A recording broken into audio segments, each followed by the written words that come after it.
بسم الله الرحمن الرحيم وتابعت على قتله اللهم لعنهم جميعا من يوم عداوتهم إلى قيام يوم الدين.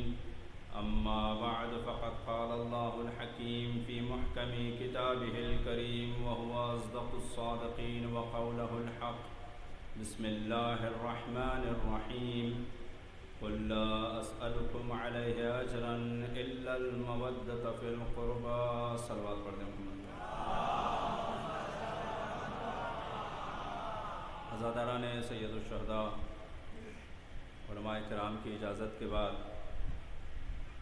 آپ حضرات کی خدمت میں سب سے پہلے اپنی جانب سے اور کیونکہ ایک نمائندے آیت اللہ یعقوبی کی جانب سے ایک نمائندے کی حیثیت سے آئے ہیں تو ان کی جانب سے اور تمام مراجع کرام علماء اعظام مومنین اور مومنات کی جانب سے سب سے پہلے وقت کے امام کی خدمت میں تعزیت پیش کرتے ہیں ان کی جد کی اس شہادت عظیم پر. اور موضوع گفتگو کا آغاز بہرحال میں کوشش کروں گا کہ جتنا ہو سکا آسان الفاظ میں آپ حضرات کی خدمت میں بات پہنچا سکوں. ہم لوگ ماہ محرم و صفر کے لیے جس عنوان کو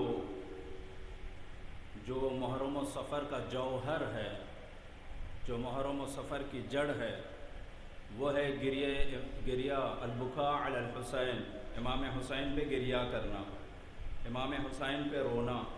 اسی لیے حدیث میں ملتا ہے من بکا علی الحسین او ابکا او تباکا وجبت لہ الجنہ. جو حسین پہ روئے اور حسین پہ رلائے اور رونے جیسا چہرہ بھی کر لے تو اس کے لیے جنت واجب ہے. حسین پہ رونا، دیکھیں آپ، عزاداری کی جڑ جو ہے، عزاداری کا جو جوہر ہے وہ بکا علی الحسین ہے، امام حسین پہ گریہ کرنا، امام حسین پہ رونا. دیکھیں سب چیز آسان ہے، 2 منٹ بیٹھ کے رونا مشکل ہوتا ہے، تو کس لیے امام حسین کے گریے کو عزاداری کو کنیکٹ کیا ہے؟ آخر ربط کیا ہے، کنیکشن کیا ہے؟ یا رو یا رلاؤ یا رونے جیسا چہرہ بناؤ. کیوں رونے سے کنیکٹ کیا ہے عزاداری کو؟ اگر اس کی گہرائی آپ دیکھنا چاہیں، وہ اس لیے کیونکہ کربلا میں 2 چیزوں کی حفاظت ہوئی، ایک توحید، ایک انسانیت. توحید پہ بہرحال میں گفتگو ابھی نہیں کر سکتا، وقت کے دامن میں اتنی گنجائش نہیں ہے، لیکن انسانیت کو کربلا میں بچایا گیا. لیکن کیسے انسانیت کو بچایا؟ انسانیت کو بچانے کے لیے کربلا کے واقعے کو انسان سے کیسے جوڑا؟ گریے سے جوڑا. کربلا کا مطلب گریہ، امام حسین پہ گریہ. گریے کا مطلب کیا ہوا؟ آپ جو ہے امام حسین پہ گریہ کریں گے تو ایسا ہے گویا آپ کے لیے، گویا نہیں ہے بلکہ یہاں پہ گارنٹی دی گئی ہے کہ امام حسین پہ رونا جنت آپ کے لیے واجب ہے. کیوں رکھا؟ کیونکہ انسانیت کو بچانے کے لیے گریے کا ہونا ضروری ہے. وہ قوم جو نہ توحید پہ روتے نظر آتی ہے، نہ نبوت پہ، نہ وفات پہ، نہ شہادت پہ کبھی روتی ہے. چلو اپنوں پہ نہیں، کم از کم تمہارے اپنوں پہ کبھی رو کے دکھا دو. نہیں، جو قوم اپنے باپ پر بھی روتی نہیں ہے اس سے انسانیت کی توقع کبھی نہیں کی جا سکتی. لہٰذا گریے کو اس لیے کنیکٹ کیا امام حسین کے غم سے کیونکہ جو قوم روتی ہے وہ قوم انسانیت کی حفاظت کرتی ہے. جس قوم میں گریہ نہیں ہوتا وہ انسان انسانیت کے درجے تک نہیں پہنچتا. لہٰذا انسانیت کو بچانے کے لیے گریہ کرنا ضروری ہے، کیونکہ جو دل روتا ہے وہی دل نرم ہوتا ہے، جو دل روتا نہیں وہ کبھی نرم نہیں ہوتا. صلوات پڑھ دیں محمد و آل محمد. تو ضروری ہے گریہ کرنا. کیوں؟ کیونکہ جو قوم ایک 6 ماہ کے بچے پہ گریہ کرتی ہے وہ فلسطین جیسی حالت کبھی نہیں کر سکتی، جہاں پہ چھوٹے بچوں پہ بم دھماکے کبھی وہ قوم نہیں کر سکتی، جو 4 سالہ بچی کے گال پہ تماچے پہ گریا کرتی ہے، وہ قوم کبھی کسی یتیم کے اوپر ہاتھ نہیں اٹھا سکتی، جو قوم گریا کرتی ہے وہ کبھی کسی پہ ظلم نہیں کر سکتی، کسی مسجد میں دھماکہ نہیں کر سکتی، کسی بازار میں دھماکہ نہیں کر سکتی، کسی پبلک میں جا کے دھماکہ کبھی نہیں کر سکتی۔ کیونکہ رو کے ہم بتاتے ہیں کہ ہم وہ قوم ہے جو انسانیت کی حفاظت کرتے ہیں، انسانیت کو برباد نہیں کرتے۔ صلوات پڑھ دیں محمد و آل محمد پر۔ تو لہٰذا عزیزان گرامی، اس لیے امام حسین کے اس پیغام کو، امام حسین کے اس واقعہ کربلا کو گریے سے جوڑا، تاکہ یہ قوم گریا کرے، تاکہ ان کے دل نرم رہیں اور ہمیشہ انسانیت کی حفاظت کرے۔ دوسری بات، موضوع گفتگو بہرحال باتیں بہت زیادہ ہیں، لیکن کربلا کا اگر پیغام دیکھنا چاہیں، کیا مقصد تھا امام حسین کا؟ انما خرجت لطلب الاصلاح فی امت جدی، میں تو اپنے نانا کے امت کی اصلاح کے لیے نکلا ہوں۔ اصلاح کا مطلب بدلاؤ، اصلاح کا مطلب تبدیلی، اصلاح کا مطلب بدلنا، اصلاح کا مطلب تغیر ہے۔ بدلنے کے لیے، ہم لوگوں کو بدلانے کے لیے امام حسین نکلے ہیں مدینے سے، لیکن بدلے گا کب؟ مثلا 2 مہینے 8 دن جو ہے مجلسیں ہوتی ہیں، یا اس کے علاوہ سال بھر مجلسیں ہوتے ہیں۔ سوال یہ ہے کہ انسان کب بدلے گا؟ ٹھیک ہے، کیسے بدلے گا؟ کہاں سے شروعات ہوگی؟ اس کا سمجھنا ضروری ہے پیغام کربلا کو سمجھنے کے لیے۔ ایک صلوات پڑھ دیں مل جل کے محمد و آل محمد۔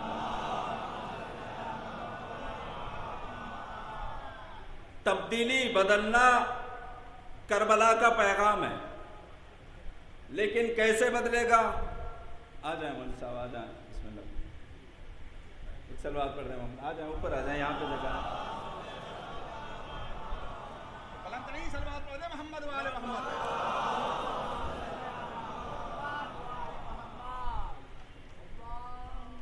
صلی علی محمد۔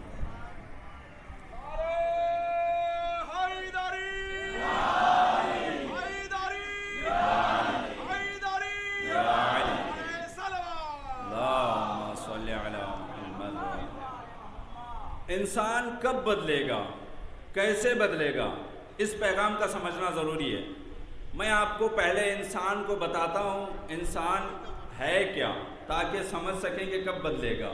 ٹھیک ہے، مثال کے طور پہ میں کچھ مثالیں دوں گا تاکہ آپ مثالوں کے ذریعے سے پیغام کو سمجھیں۔ ایک انسان بہترین حالت میں تھا،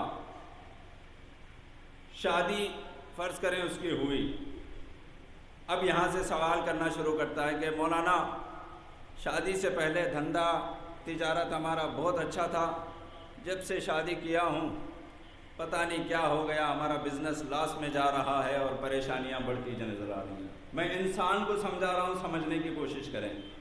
ٹھیک ہے، یعنی شادی ہونے کے بعد گلے شکوے یہ ہوتے ہیں کہ تجارت میں گھاٹا ہو گیا، یا کبھی بیٹی کے پیدائش پہ یہ سوال اٹھتے ہیں مولانا اچھی زندگی تھی، ہماری بچی پیدا ہوئی ہے، جب سے تھوڑا سا بزنس میں لاس ہو رہا ہے، پریشانیوں میں انسان جی رہا ہے۔ ٹھیک ہے، میں آپ کو انسان سمجھانے کی کوشش کر رہا ہوں۔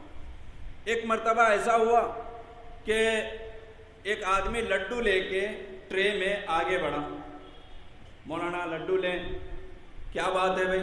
کہا بیٹا ہمارا فرسٹ آ گیا، ڈگری میں فرسٹ آیا، MBBS پاس ہو گیا، MA ڈگری اس نے حاصل کر لی، بہت خوشی کی بات ہے، بہت مبارک ہو۔ کہا مولانا ایسے ہی تھوڑی مبارک ہے، ہم نے بڑے بڑے پاپڑ بیلے ہیں اس بچے کو کامیاب بنانے میں، کتنے پیسے کہاں کہاں مانگا، کہاں کہاں مصیبتیں اٹھائی، تب جا کے بچہ ڈگری حاصل کیا ہے۔ غور سے سنیے گا جو مثال میں دے رہا ہوں۔ ٹھیک ہے، یعنی پتہ چلا کہ باپ کی بڑی محنت ہے بچے کے ڈگری تک پہنچنے میں۔ دوسری بات فرض کریں، اور ایک مثال دیتا ہوں، بچی کینیڈا سے آئی، لندن سے آئی، بڑے خوش نظر آ رہے ہیں۔ خیریت تو بھائی مولانا بچی کینیڈا سے آئی ہے ابھی، اس لیے تھوڑا خوشی سے محسوس ہو رہا ہے۔ ماشاءاللہ بھائی بہت اچھی بات ہے، بچی آپ کی کینیڈا میں رہتی ہے۔ ارے مولانا ہم نے بڑی محنت کی ہے، بڑے رشتوں کو ٹھکرا کے ایک رشتہ ہم نے چنا، کتنی دھوم سے شادی کی، کیا کیا کیا، تب جا کے آج بچی کی نصیب بنی۔ غور سے سنیے گا، یہ انسان کا مزاج بتا رہا ہوں، بہت اچھی بات ہے بھائی۔ اچھا ایک مثال، نوجوان یہاں پہ بیٹھے ہیں ان کے لیے ایک مثال دیتا ہوں۔ یہاں سے فرض کریں کولکتہ 1.5 گھنٹے کا سفر ہے یا 1 گھنٹے کا، فرض کریں 1 گھنٹے کا سفر ہے۔ وہاں سے ایک جوان نے فون کیا، کہا مولانا میں آ رہا ہوں۔ چلو بھائی اچھی بات ہے، میں نے سمجھا کہ بھائی کم از کم 1 گھنٹہ تو لگ جائے گا اسے پہنچنے میں، پتہ چلا آدھے گھنٹے میں آ گیا۔ میں نے کہا بھائی خیریت؟ تو مولانا ہم نے 200 کی اسپیڈ میں گاڑی چلائی، اتنا تیز چلاتے ہیں کہ آپ اندازہ نہیں لگا سکتے، بہت اسپیڈ ہم پہنچ گئے۔ یہ مثالیں شان کر رہا ہے کہ مجھے بہترین گاڑی چلانے آتی ہے، یہ بات ہو گئی۔ اب آئیں دوسری مثال میں آپ کو بتاتا ہوں۔ اداس چہرہ بیٹھا ہوا ہے، منہ لٹکا ہوا ہے، پریشان ہے۔ ہم نے سوال کیا خیریت؟ تو بھائی کیا ہوا؟ کہا کیا بتائیں مولانا، بچہ فیل ہو گیا، بچہ ایگزام میں فیل ہو گیا، اس کی قسمت خراب ہے، ہماری تقدیر ہی خراب ہے، بچہ فیل ہو گیا۔ اچھا ابھی تک تو جب پاس ہوا سینہ تان کے کہہ رہا تھا میں نے محنت کی، جب فیل ہوا تو کیا کہہ رہا ہے؟ قسمت خراب تھی مولانا، کیا کریں، اللہ نے اس کی تقدیر میں کیا بتائیں، بس فیل ہو گیا۔ اچھا کبھی ایسا ہوتا ہے کہ مثلا خدا نہ کرے کسی کا ہر گھر آباد رہے، لیکن کسی کے گھر میں طلاق ہوا، بچی آ گئی گھر میں بیٹھ گئی، چہرہ لٹکا ہوا ہے، اداس ہے۔ ہم نے پوچھا خیریت؟ تو بھائی کیا بتائیں مولانا، بس اس کی قسمت خراب تھی بچی کی، اس لیے جدا ہو گئی، آ گئی، روتے ہوئے نظر آتا، اللہ نے اس کی قسمت میں پتہ نہیں کیا لکھا۔ جب کینیڈا پہنچ گئی تو سینہ تان کے کہہ رہا تھا میں نے محنت کی، جب جدا ہو گئی تو کہہ رہے ہیں اللہ نے اس کی قسمت میں پتہ نہیں کیا لکھا۔ انسان سمجھانے کی کوشش کر رہا ہوں۔ 200 کی اسپیڈ میں آ کے پہنچا، بڑی شان سے کہہ رہا تھا میں کامیاب، بڑا اسپیڈ چلاتا ہوں، 50 کی اسپیڈ میں ایکسیڈنٹ ہو گیا۔ اب کیا طریقہ ہوتا ہے انسان کا؟ کہتے ہیں مولانا کیا بتائیں، بچے کی قسمت خراب، اللہ نے پتہ نہیں اس کی تقدیر میں کیا لکھی، بہت سلو چلا رہا تھا مولانا پھر بھی ایکسیڈنٹ ہو گیا۔ اچھا جب 200 کی اسپیڈ پہ آیا تو میں آیا، 50 کی اسپیڈ پہ ایکسیڈنٹ ہوا تو خدا کی طرف چلا گیا، اللہ نے اس کی قسمت خراب کر دی۔ سبحان اللہ انسان کا کہنا، یعنی انسان کے مزاج کو دیکھیں، میرے یا آپ کے صحیح غلط میں آپ کا صحیح ہونا تو محال ہے، دور کی بات ہے، میرے اور خدا کے بعد جب بات آ جاتی ہے تو اللہ کے نعوذ باللہ اللہ کے یہاں گڑبڑ ہو سکتی ہے، میں غلط نہیں ہو سکتا۔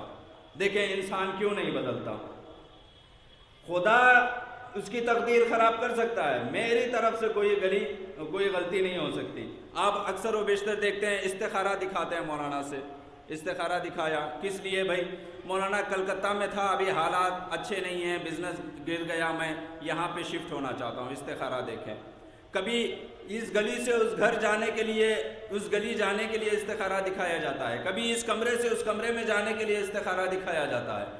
یعنی آپ انسان کو دیکھیں، گھر خراب ہو سکتا ہے، گلی خراب ہو سکتی ہے، محلہ خراب ہو سکتا ہے، شہر خراب ہو سکتا ہے، بیوی خراب ہو سکتی ہے، بچی خراب ہو سکتی ہے، ساری دنیا خراب ہو سکتی ہے، میں خراب نہیں ہو سکتا۔ یہاں پہ انسان نہیں بدلتا۔ اگر اصلاح کی ضرورت ہے تو سب سے پہلے یہ ماننے کی ضرورت ہے کہ کہیں نہ کہیں میرے اندر بھی غلطی ہے جس کی وجہ سے میں نہیں بدلا۔ جب تک انسان اپنی غلطی کا اقرار نہیں کرے گا اس وقت تک اصلاح نہیں ہو سکتی۔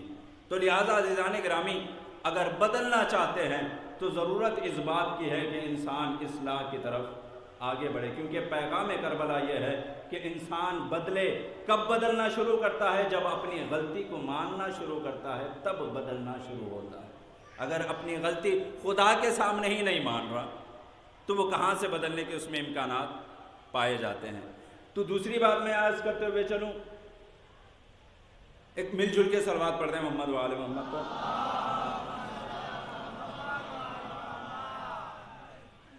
عزیزان گرامی، پروردگار عالم نے قرآن میں کہا کہ مثل الذین ينفقون اموالهم فی سبیل اللہ کمثل حبۃ انبتت سبع عنابل فی کل سنبلۃ 100 حبۃ واللہ یضاعف لمن یشاء واللہ واسع علیم۔ قرآن کی آیت کا ترجمہ بتاتا ہوں، غور سے سنیے گا۔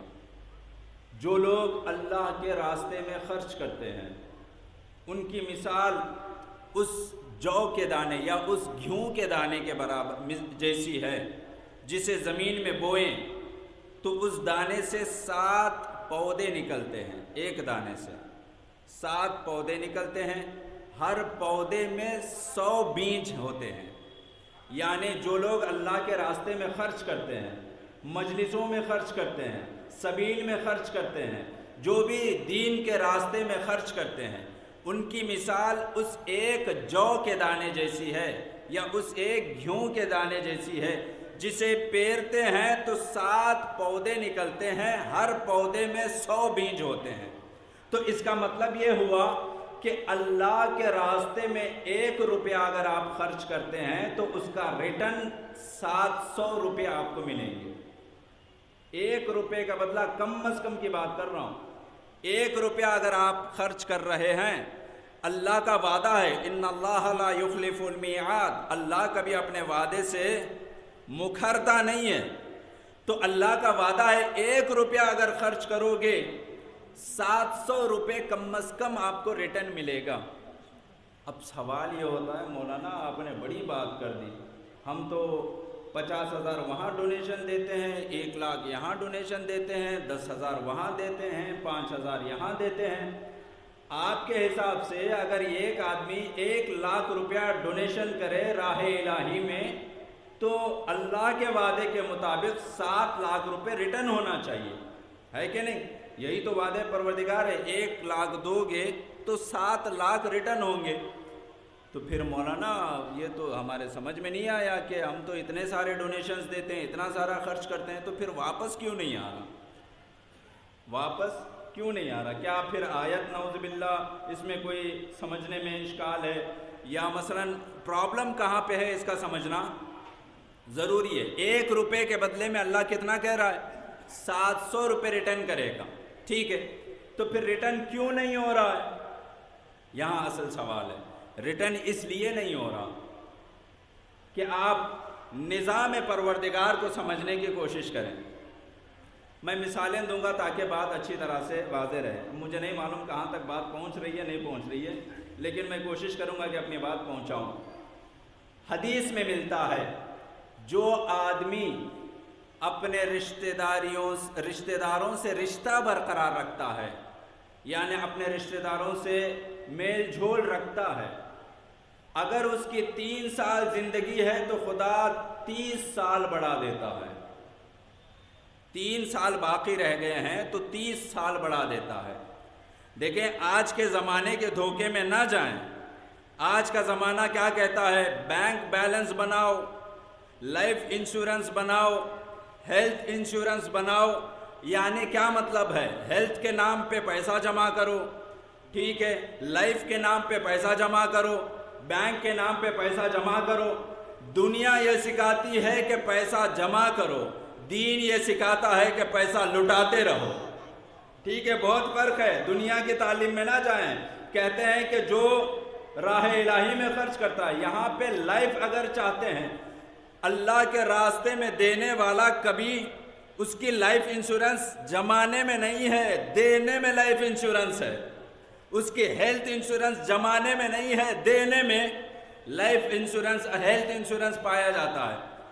تو بات یہ ہے کہ مثلا دنیا کے دھوکے میں نہیں جانا چاہیے، کیونکہ یہ لوگ جمانے کی بات کرتے ہیں۔ پروردگار کہتا ہے اگر صلہ رحمی کو برقرار کرو، 3 سال رہ گئے تو 30 سال بنا دوں گا، ٹھیک ہے؟ دوسری، اگر کسی نے رشتے کو توڑا، 30 سال رہ گئے ہوں تو 3 سال میں بدل دیتا ہوں، اگر 30 سال تھے تو 3 میں بدل دیتا ہوں، ٹھیک ہے؟ یہ اچھا اور ایک بات بتاؤں، حدیث میں ملتا ہے کہ جو بھی مومن سے مصافحہ کرتا ہے اس کے گناہ ویسے صاف ہوتے ہیں جیسے درخت سے پتے صاف ہو جاتے ہیں. ٹھیک ہے، صرف مصافحے پہ اس کے گناہ صاف ہو جاتے ہیں. اب سوال یہ ہے کہ یہ عمر کون بڑھا رہا ہے؟ اللہ بڑھاتا ہے. عمر کون گھٹاتا ہے؟ اللہ گھٹاتا ہے. گناہ کون معاف کرتا ہے؟ اللہ گناہوں کو صاف کرتا ہے. تو پھر اللہ کے نظام عمل کو سمجھنے کی ضرورت ہے کہ وہ کیسے 1 روپے کے بدلے 700 روپے آپ کو ریٹرن دے گا. وہ ایسے دے گا کہ اللہ کبھی آپ کے نوٹوں کو دیکھے گا نہیں، وہ صرف دل میں دیکھے گا کہ جیسے نیت ہوگی ویسا آپ کو عمل دیکھے گا. اگر بات سمجھنا ہو، تاریخی مثال اگر آپ کو سمجھنا ہو سمجھاؤں کہ عرب کے لٹانے والوں نے بہت لٹایا، بکرے ذبح کیے، اونٹ ذبح کیے، زمینوں کو وقف کیا، کیا کیا نہیں دیا عرب والوں نے اسلام کے نام پر. لیکن اللہ نے قرآن میں کس کا قصیدہ پڑھا؟ وَيُطْعِمُونَ الطَّعَامَ عَلَى حُبِّهِ مِسْكِينًا وَيَتِيمًا وَأَسِيرًا إِنَّمَا نُطْعِمُكُمْ لِوَجْهِ اللَّهِ لَا نُرِيدُ مِنْكُمْ جَزَاءً وَلَا شُكُورًا. ہم جو کھلا رہے ہیں وہ اللہ کے لیے کھلا رہے ہیں، نہ تم سے جزا چاہیے نہ تم سے شکر چاہیے. تو کس کے لیے کھلا رہے ہیں؟ میں سوال کروں گا، پروردگار کاٹنے والوں نے اونٹوں کو ذبح کر دیا، آپ نے قصیدہ نہیں پڑھا. یہاں کیا دیے جا رہے ہیں؟ سوکھی روٹی دیا مسکین کو، سوکھی روٹی دیا فقیر کو، سوکھی روٹی دیا فقیر کو، مانگنے والے کو. تو اللہ نے قصیدہ پڑھ دیا. میں سوال کروں گا، اللہ دینے والے کروڑوں دے دیا، اس کا قصیدہ نہیں، سوکھی روٹیوں پہ قصیدہ کیوں پڑھ رہا ہے؟ تو خدا کہے گا تو اونٹوں کو دیکھ رہا ہے، میں نیتوں کو دیکھ کے فیصلہ کرتا ہوں. تو اونٹوں کو دیکھ رہا ہے، میں نیتوں کو دیکھ کے فیصلہ کرتا ہوں. انسان کی جتنی نیت، اب آپ کو سمجھ میں آ گیا. 1 روپے کے بدلے 700 اس لیے نہیں آتے کیونکہ اس میں قربتاً اللہ نہیں ہوتا. جب قربتاً اللہ، میں آپ کو مثال دیتا ہوں تاکہ اور اچھی طرح سے بات واضح ہو جائے. مل جل کے صلوات پڑھ دیں محمد والے. دیکھیں، کرونا کے عالم میں لوگوں کا فون آیا کہ مولانا بابا ہمارے ایڈمٹ ہیں ہاسپٹل میں اور بہت کریٹیکل پوزیشن ہے، آپ بتائیں کیا علاج کریں. مولانا بیچارے کہتے ہیں صدقہ نکال دو. صدقے کے ذریعے سے 70 بلائیں دور ہوتی ہیں، 70 بری قسم کی موت دور ہوتی ہے اور 70 مصیبتوں سے انسان دور ہوتا ہے. مولانا نے کہا اچھا نہیں اور کریٹیکل حالت ہے تو دعا منگواتے ہیں، اس مسجد میں دعا، اس مسجد میں دعا، مختلف دعائیں جو ہیں اس کے لیے منگوائی جاتی ہیں. اور بھی حالت خراب ہو جائے تو مولانا کہتے ہیں کہ بھائی ایسا کریں کہ 4 بکرے آپ ذبح کر دیں، 2 یہاں تقسیم کر دیں، 2 وہاں تقسیم کر دیں. ٹھیک ہے. اب بات یہ ہوئی، کئی سارے حالات ایسے ہوئے جس میں آ کے لوگوں نے کہا مولانا بکرے بھی گئے، پیسہ بھی گیا، ابا بھی چلے گئے.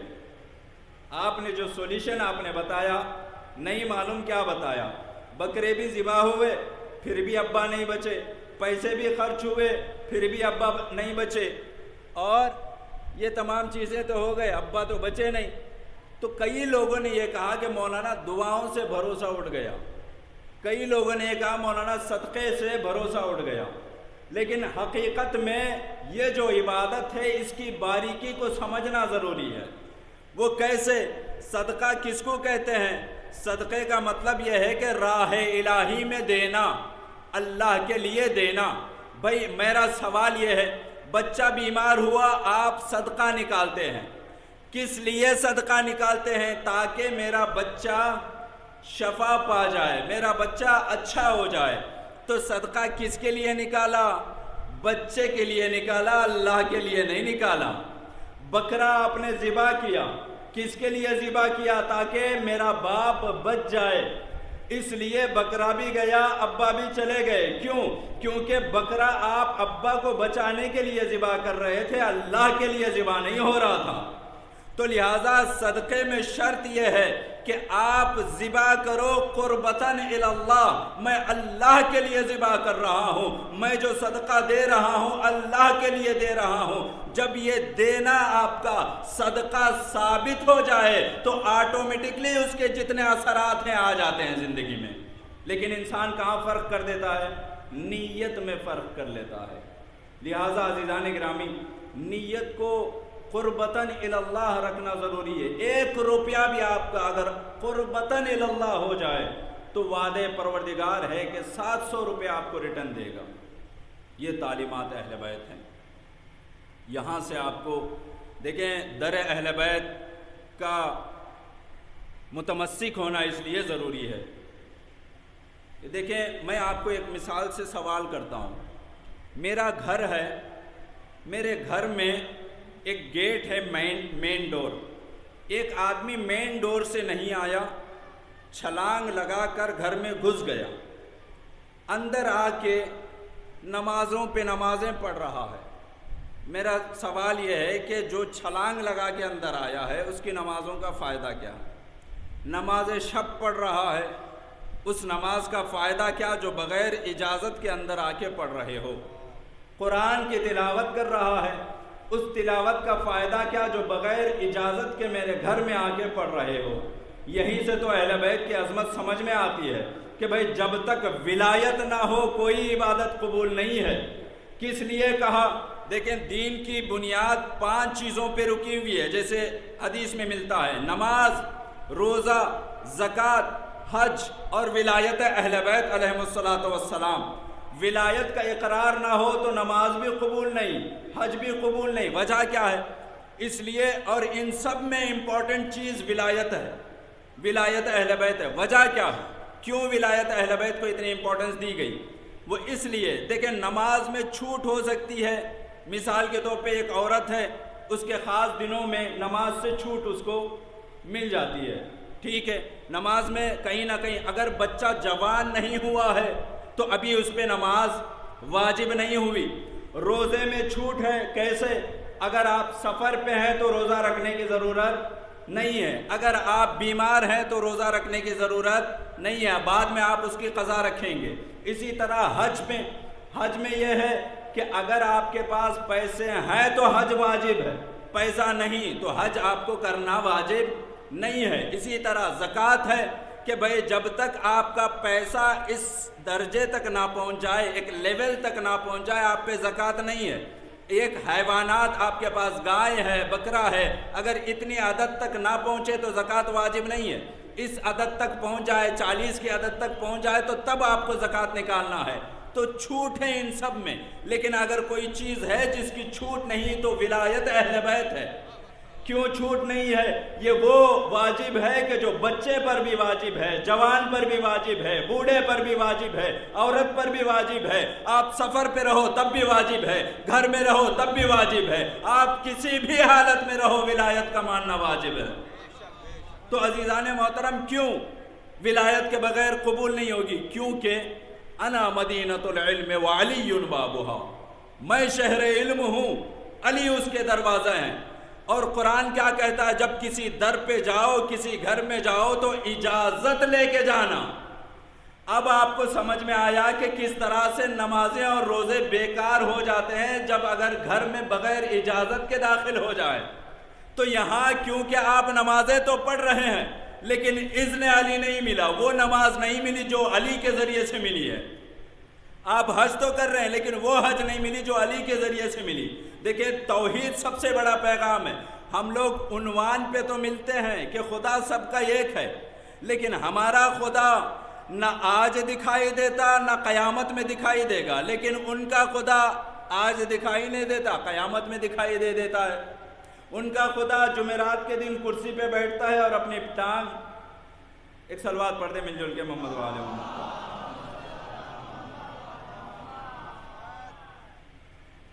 بلند ترین صلوات پڑھ دیں محمد والے۔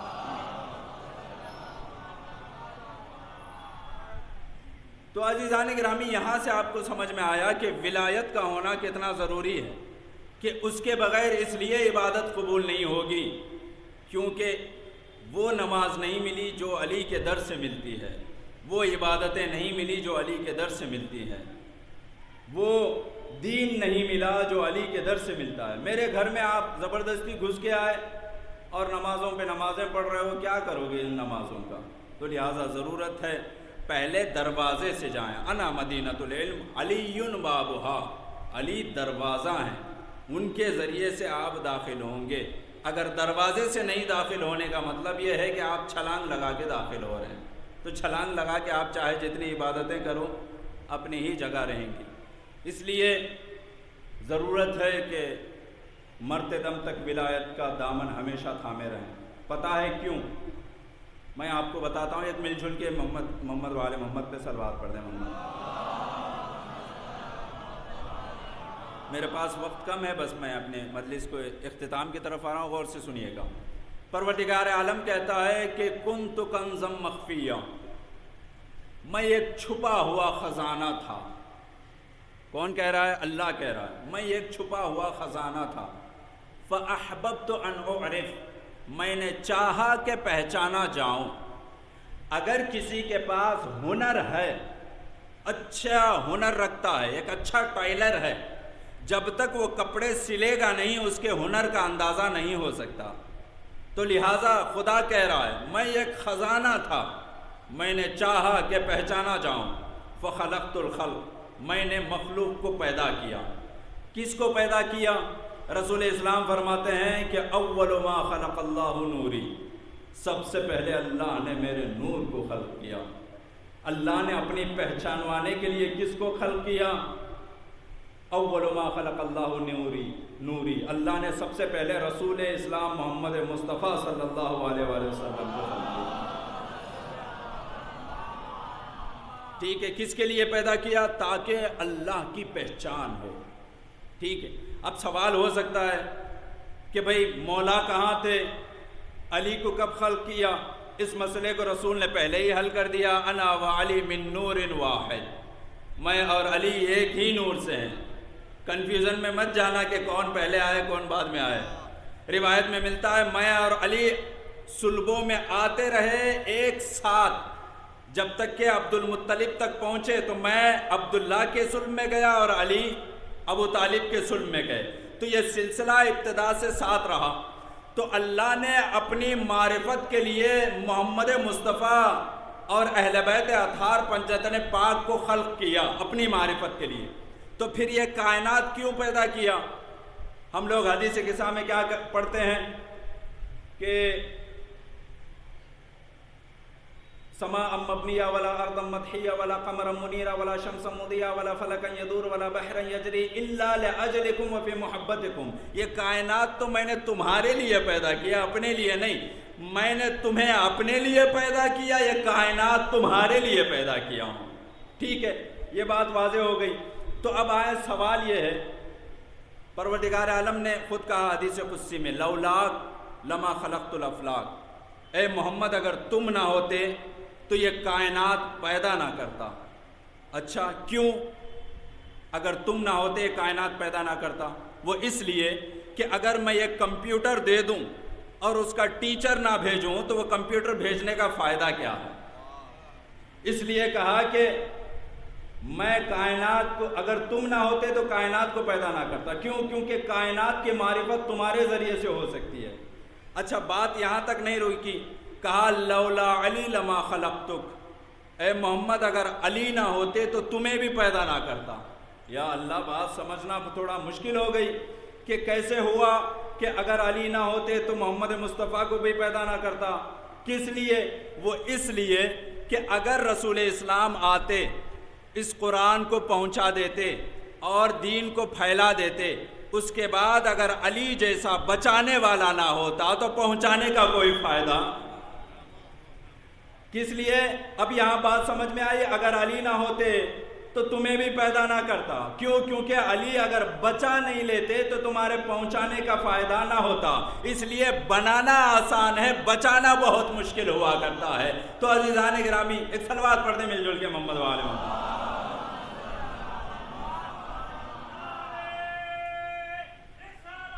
یا رسول اللہ،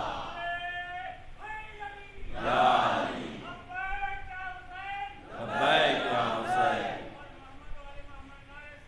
اللہم صلی علی محمد و آل محمد۔ اچھا اگر تم نہ ہوتے تو محمد مصطفیٰ کو پیدا نہ کرتا۔ بات یہاں تک نہ رکی، آگے بڑھ کے لولا فاطمہ لما خلقتکما، اگر فاطمہ نہ ہوتی تم دونوں کو پیدا نہ کرتا۔ سبحان اللہ، کیا عظمت ہے میری شہزادی کی۔ اگر فاطمہ نہ ہوتی تم دونوں کو پیدا نہ کرتا۔ سوال یہ ہے پروردگار ایسا کیوں ہے؟ اگر فاطمہ نہ ہوتی تم دونوں کو پیدا نہ کرتا، یعنی اگر فاطمہ نہ ہوتی تو نہ علی کو نہ مولا کائنات کو خلق کرتا، نہ رسول اسلام کو خلق کرتا، نہ یہ کائنات کو خلق کرتا۔ تو مرکز کون بنی؟ شہزادی فاطمہ زہرا سلام اللہ علیہا بنی۔ وجہ کیا ہے؟ ریزن کا سمجھنا ضروری ہے۔ وجہ یہ ہے کہ اگر محمد مصطفیٰ دین کو پہنچا دیتے، علی مرتضیٰ دین کو بچا لیتے، تو اپنے زمانے میں تو مولائے کائنات نے دین کو بچایا، لیکن قیامت تک کون دین کو بچائے گا؟ نسل فاطمہ زہرا سلام اللہ علیہا دین کو بچائے گی۔ آج بھی اگر دین بچا ہے تو نسل جناب فاطمہ، 9 امام کس کی نسل سے ہیں؟ فاطمہ زہرا سلام اللہ علیہا کی نسل سے ہیں۔ اس لیے کہا کہ اگر فاطمہ نہ ہوتی تو وہ نسل نہ ہوتی جو دین کو قیامت تک بچاتی رہتی۔ ایک صلوات پڑھ دیں محمد و آل محمد کا۔ تو یہاں سے سمجھ میں آئے عظمت اہل بیت کیا ہے۔ اگر آج دنیا میں کلمہ لا الہ الا اللہ محمد رسول اللہ اگر گونج رہا ہے تو اس کی وجہ اہل بیت کی قربانیاں ہیں۔ اگر یہ اپنی قربانیاں نہ دیتی تو خدا کی معرفت مسخ ہو جاتی، دین مسخ ہو جاتا، کتاب خدا ویسے ہی مسخ ہو جاتا اور تحریف شدہ ہو جاتا جیسے توریت اور انجیل تحریف ہو گیا۔ تو عزیزان گرامی، یہاں سے آپ کو سمجھ میں آیا کہ کس طرح سے ہمیں تو اگر مانگنا ہے اہل بیت سے تو یہ بھیک مانگیے کہ مولا ہمیں معرفت پروردگار عطا کر دے، کیونکہ انہی کے ذریعے سے خدا کی پہچان ہوتی ہے۔ اسی لیے امام حدیث میں فرماتے ہیں کہ بنا عرف اللہ بنا عبد اللہ لولانا لما عبد اللہ، ہمارے ذریعے سے اللہ کی پہچان ہوئی، ہمارے ذریعے سے اللہ کی عبادت ہوئی، اگر ہم نہ ہوتے تو اللہ کی عبادت بھی باقی نہ ہوتی۔ تو انہوں نے اپنی قربانیاں دے کر دین کی حفاظت کی ہے۔ کیسی قربانی دی؟ اگر مسئلہ دین کا نہ ہوتا تو علی اکبر جیسے جوان کو کبھی قربان نہ کرتے۔ اگر مسئلہ دین کا نہ ہوتا تو 6 مہینے کے اصغر کو قربان نہ کرتے۔ عزاداران سید الشہداء، سب سے بڑی چیز ہے زینب کبریٰ سلام اللہ علیہا کی چادر۔ اگر دین کا مسئلہ نہ ہوتا تو شہزادی کی چادر کبھی قربان نہ کرتے۔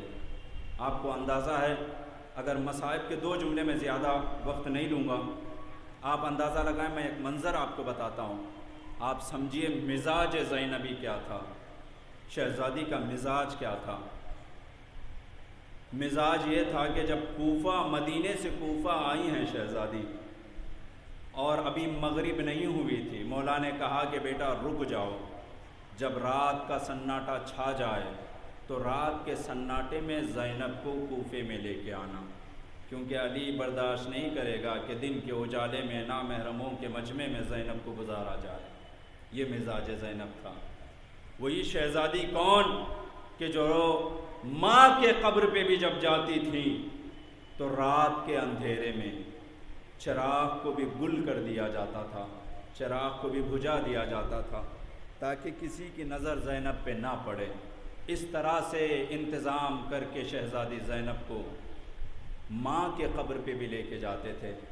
اور شہزادی درس جو دیا کرتی تھیں مدینے میں وہ بھی خاموشی سے، یعنی آپ ان باتوں سے اندازہ لگا سکتے ہیں کہ شہزادی مزاج زینب یہ تھی کہ خاموشی، سناٹا، آواز نہیں، شور نہیں، اور کہیں بھی آوازوں کا سلسلہ کچھ بھی نہیں ہے، خاموشی کے عالم میں شہزادی رہنے والی۔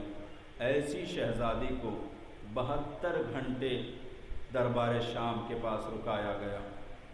وہ شہزادی جو کبھی بازار میں نہیں جاتی تھی، کیسے عالم میں دربار شام، بازار شام سے پہلے قافلہ رکایا گیا، شام میں ڈھول بج رہے ہیں، لوگوں کو نئے نئے کپڑے تقسیم کیا جا رہا ہے، لوگ ذوق در ذوق آ رہے ہیں، لوگوں کا ہجوم ہے جہاں پہ لوگ جمع ہیں، اور تماشائیوں کا ایک ہجوم تھا جو تماشا کے لیے آئے تھے۔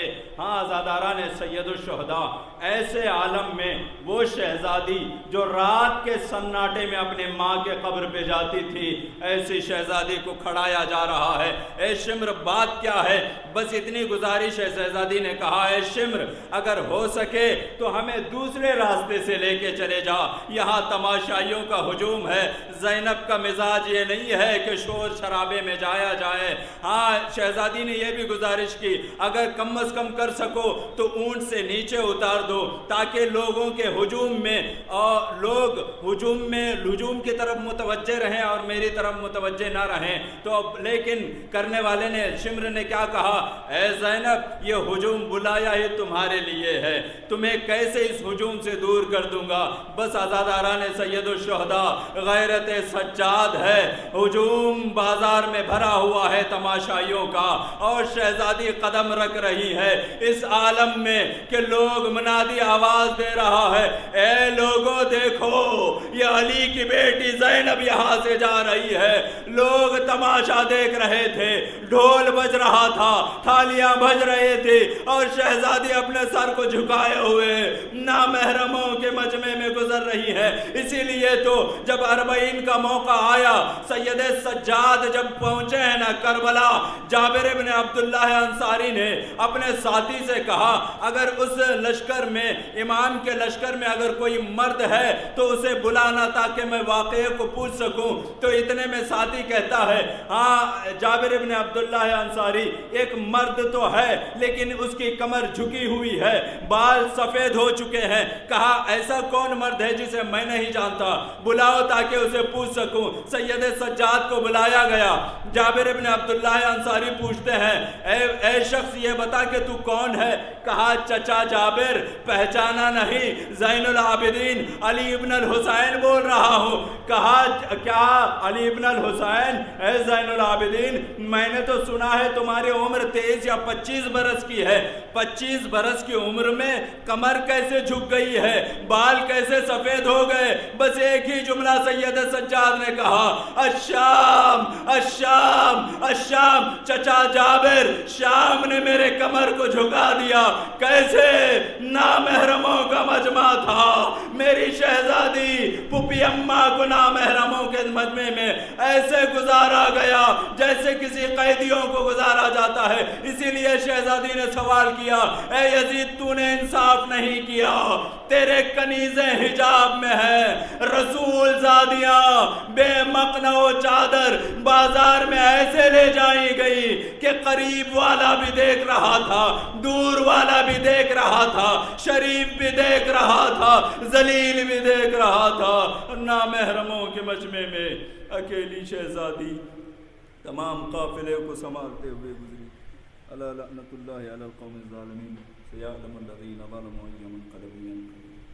بار الہ اس مختصر سی عبادت کو قبول فرما، جو بیمار کربلا کے صدقے میں شفا عاجل و کامل عطا فرما، جو بے روزگار ہیں ان کے روزی میں اضافہ فرما، ہم